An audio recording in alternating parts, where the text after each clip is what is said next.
Sabe o que faz uma economia decolar de verdade? No caso do Brasil, a resposta não é uma só não. É uma estratégia bem complexa que conecta, por exemplo, o esforço de um único empreendedor com grandes projetos de infraestrutura. Parece que uma coisa não tem nada a ver com a outra, né? Mas vamos entender como esses pontos estão todos amarrados. Então, a pergunta que guia a nossa conversa aqui é: onde é que está a verdadeira força para o crescimento? Está no indivíduo que inova, que corre atrás? No governo que organiza a casa? Ou está na infraestrutura? No básico que sustenta tudo? A verdade é que a mágica está na combinação dos três. Pois é, não existe uma solução mágica, uma bala de prata para o crescimento econômico. O sucesso depende de uma estratégia coordenada, que ataca vários desafios ao mesmo tempo. É um plano com múltiplas camadas, uma coisa construída em cima da outra. E para a gente entender essa estratégia, vamos pensar em três pilares. Cada um representa uma força essencial que, quando trabalham juntas, sustentam o desenvolvimento do país. Vamos começar conhecendo o primeiro. Bom, nosso primeiro pilar começa lá no nível micro, o indivíduo. A ideia aqui é bem simples, na verdade. Os empreendedores são um verdadeiro motor da economia. Mas a pergunta que fica é: como a gente abastece esse motor? Uma das respostas foi o microcrédito. Essa ideia, que ganhou o mundo lá nos anos 70, não demorou muito para chegar aqui no Brasil, com iniciativas pioneiras como a UNO. O modelo se provou tão eficaz que programas gigantes como o Crédito Amigo foram criados, até que, em 2005, o microcrédito virou política nacional. Mas o modelo brasileiro tem um detalhe que faz toda a diferença. Não se trata só de entregar o dinheiro. A palavra-chave aqui é orientado. O crédito vem junto com um suporte técnico, uma qualificação, para garantir que o pequeno negócio não só comece, mas que ele realmente cresça e se sustente. E por que focar tanto neles? Porque a escala é gigantesca. Pensa só, em 2012, o Brasil tinha mais de 23 milhões de empreendedores. Isso é quase um quarto de toda a força de trabalho do país. O potencial de impacto disso é enorme. E quem são essas pessoas? A grande maioria é o que a gente chama de conta própria. São os trabalhadores autônomos, que são a base da pirâmide empreendedora e, claro, o principal alvo do microcrédito. Dar um empurrão em 23 milhões de empreendedores é um começo poderoso. Mas de que adianta ter um motor super forte se a máquina em volta é ineficiente e vive emperrando? É isso que nos leva direto ao nosso segundo pilar, o sistema. É exatamente aqui que o segundo pilar entra em cena. Todo o esforço individual pode ser engolido pela burocracia, pelo desperdício de dinheiro público. E para combater isso, foi criado o Programa de Eficiência do Gasto, o famoso PEG. A missão do programa já resume a essência dele. A ideia é simples, mas muito poderosa. Fazer mais com menos.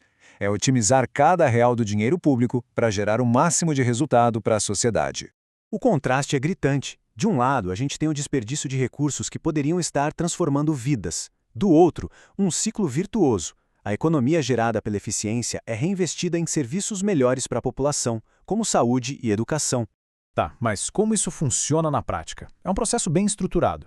Tudo começa com a adesão voluntária dos órgãos públicos, o que já garante o comprometimento.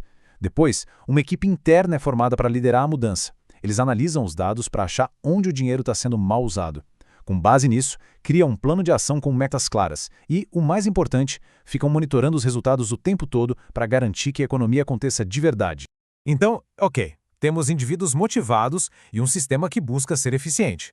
Mas os dois dependem de algo ainda mais básico. E isso nos leva ao terceiro pilar, a base de tudo, a fundação. Estamos falando da infraestrutura que sustenta a sociedade. Muitas vezes, o maior freio para o progresso não é a falta de ideias ou de esforço, mas algo que está literalmente debaixo dos nossos pés.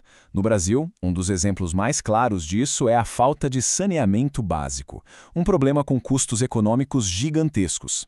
Para a gente entender a dimensão do que está em jogo, é só olhar para este número. Universalizar o saneamento no Brasil não é só uma questão de saúde pública, é uma alavanca econômica. Os estudos apontam um ganho potencial de mais de R$ 1 trilhão. É um valor capaz de transformar o país. A questão aqui não é só o que se pode ganhar, mas o que se perde a cada ano que a gente não age. A falta de investimento tem um custo real e que só aumenta. E de onde viria a maior parte desse benefício todo? De um lugar que nem sempre a gente associa ao saneamento: a produtividade. É simples. Pessoas mais saudáveis faltam menos ao trabalho e produzem mais. A estimativa é de um ganho de 400 bilhões de reais só com isso. E o impacto não para por aí, viu? O saneamento gera um verdadeiro efeito dominó na economia. O turismo cresce com praias e rios mais limpos. Os imóveis em áreas com saneamento se valorizam. E, claro, o sistema de saúde economiza bilhões com a redução de doenças que vêm da água contaminada. Mas é aqui que a gente encontra o grande desafio. Para atingir as metas de universalização, o país precisaria investir 47 bilhões de reais por ano. A realidade? Em 2022, o investimento foi menos da metade disso. A diferença é enorme. Essa frase resume a situação perfeitamente. Não é um problema que pode ser adiado, que dá para empurrar com a barriga. A cada ano que passa, a urgência de investir em saneamento básico só aumenta. Bom, até agora a gente viu os 3 pilares separados: o indivíduo, o sistema e a fundação. Mas a verdadeira força não está em cada um deles isoladamente, e sim no jeito como eles se conectam. A chave para o progresso é entender que nenhum pilar funciona sozinho. Eles criam um ciclo que se retroalimenta. Pensa comigo. Empreendedores mais fortes geram mais riqueza. Um governo eficiente usa essa riqueza para investir melhor em infraestrutura. E uma infraestrutura sólida cria uma população mais saudável e produtiva, pronta para inovar e empreender ainda mais. Um pilar vai impulsionando o outro. Isso tudo nos leva à reflexão final. Se o desenvolvimento de um país depende desse equilíbrio entre pessoas, governo e infraestrutura, a grande questão é: por onde começar? Qual desses pilares, se fortalecido primeiro, tem o maior poder de alavancar todos os outros? A resposta para essa pergunta pode muito bem definir o futuro de uma nação.